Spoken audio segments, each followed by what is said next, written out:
Good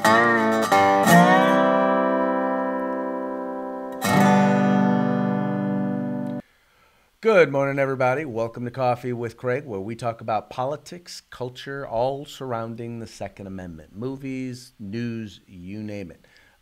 Please take a moment to like and share this video feed so that your friends can become our friends and participate in the conversation. We've seen tremendous growth on both YouTube as well as on our Facebook page, largely because you guys are engaged and involved. And that's also helped when it's come to our fire missions and getting people active and engaged in the fight for civil rights. So once again, thank you, thank you, thank you. We very much appreciate your support. Now, along those lines, we have a special giveaway that I want to tell you about. The Firearms Policy Foundation, which is an organization we work very closely with, is actually doing a giveaway for this Springfield Armory 1911. Look, what collection is complete without a 1911? So if you don't have one, here's an opportunity to possibly win one. Once again, you do not have to donate to enter, but you do have to enter to win. But we're trying to get people to donate to the Firearms Policy Foundation. All of these donations are going to go specifically to fighting regulatory reform.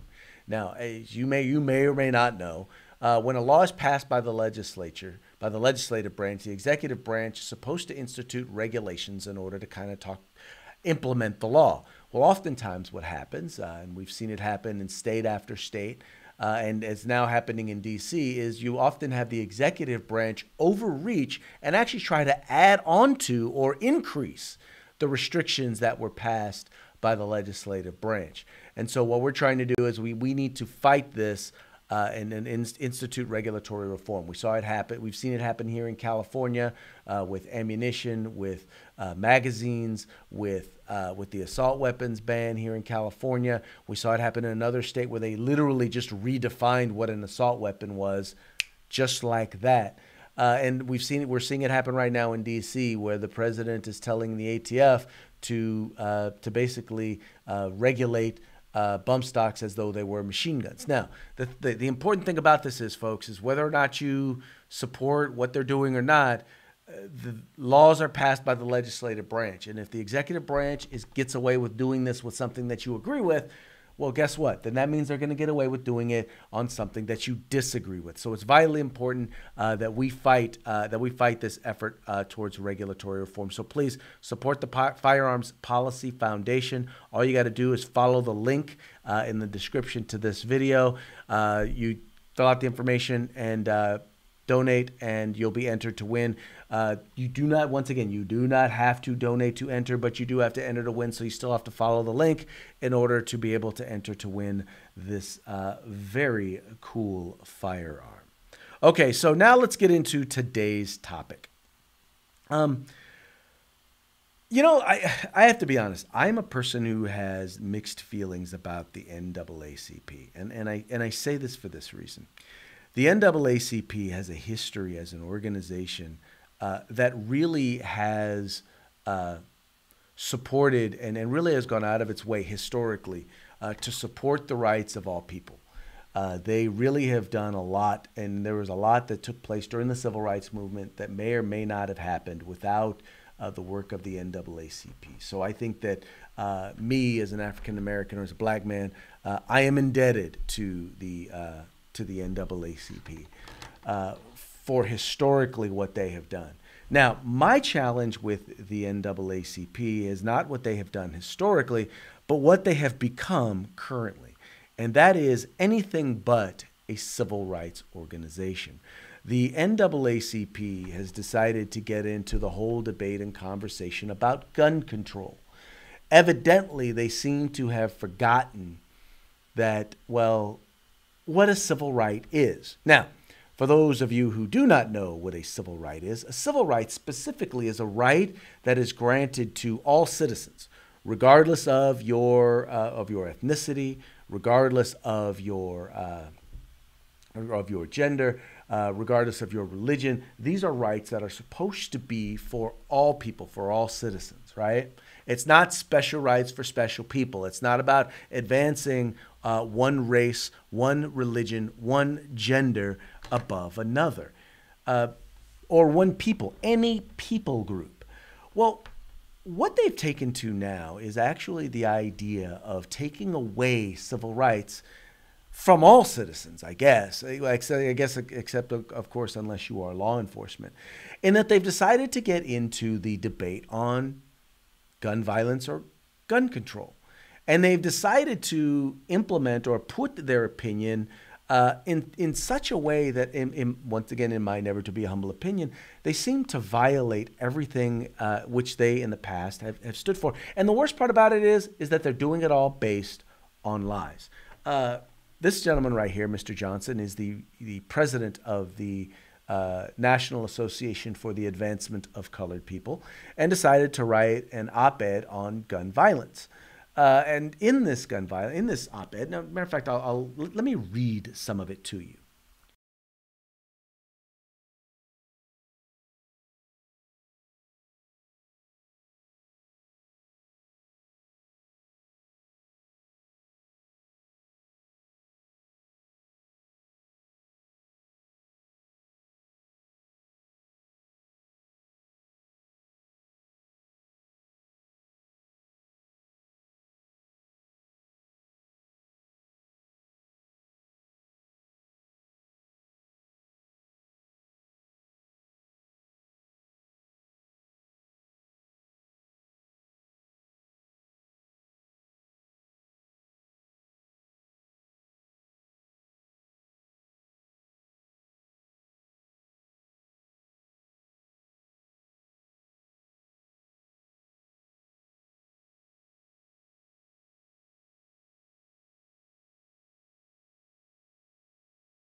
All right, so let's talk about some of those points real quick.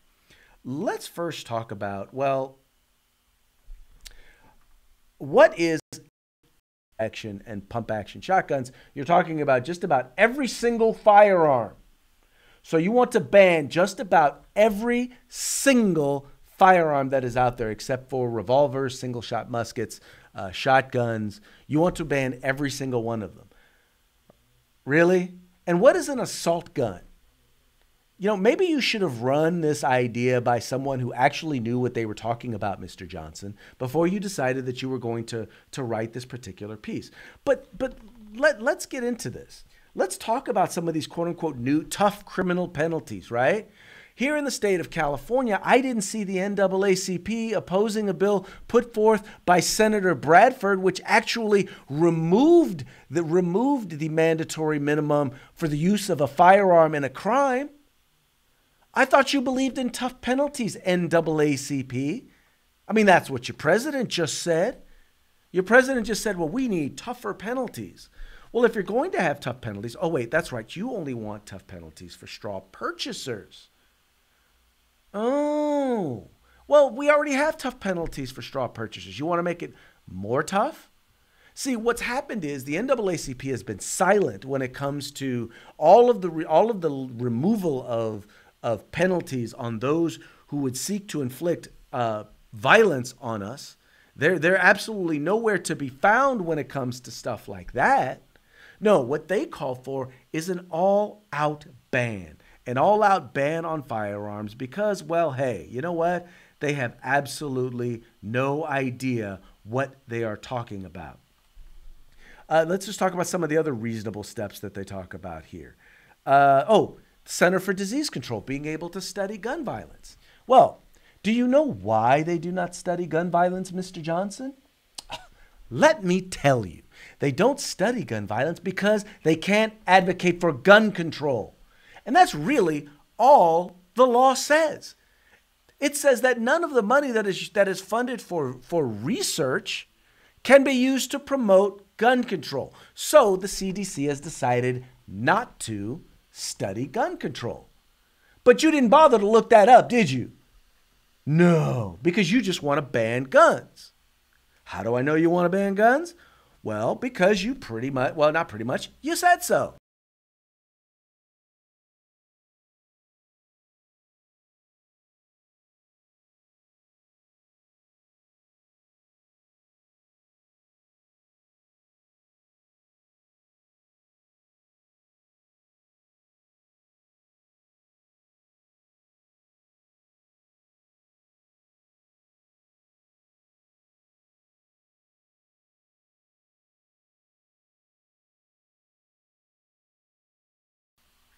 See, what he's not talking to you about is the fact that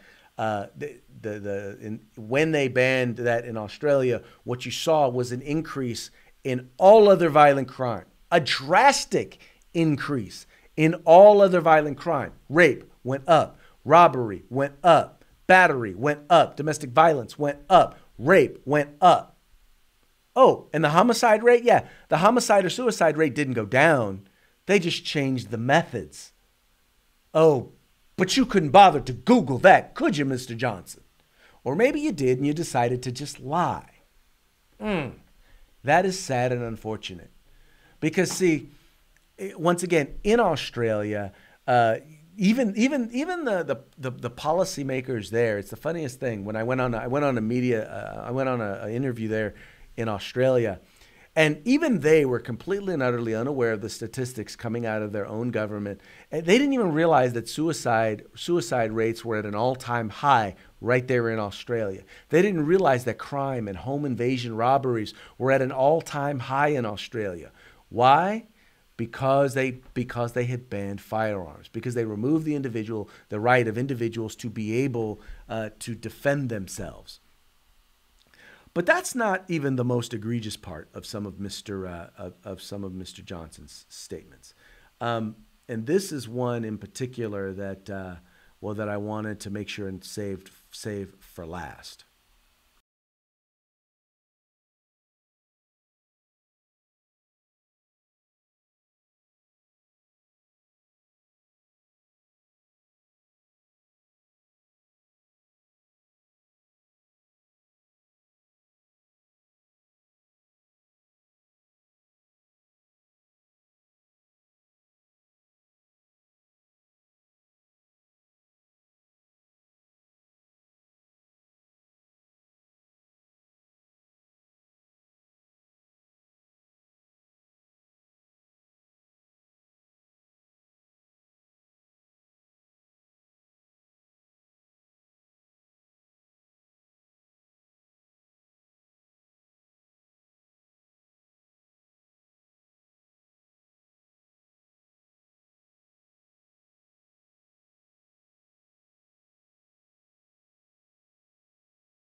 So, what Mr. Johnson didn't point out to you was the fact that over 80%. What he also didn't tell you is that almost all of them occurred in urban inner city communities where there are very, very, very strict gun laws. Things like background checks, things like magazine limits. All of these things that he's talking about they need are occurring in the very communities where these deaths are happening.